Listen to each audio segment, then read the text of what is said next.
छुड़ी ले ले फिरिम गोराई वाला किरिम तोर रूपा वाला बखिल तो छुड़ी ले ले फिरिम गोराई वाला किरिम तोर रूपा वाला बखिल तो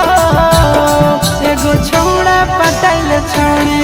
सैया के माता मिल तो एगो छौड़ा पटाइल छौड़ी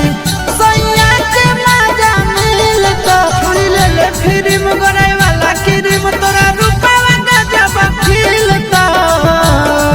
छोड़ी ले ले फिरिम गोराई वाला किरिम तोरा रूपा गजब खिल तो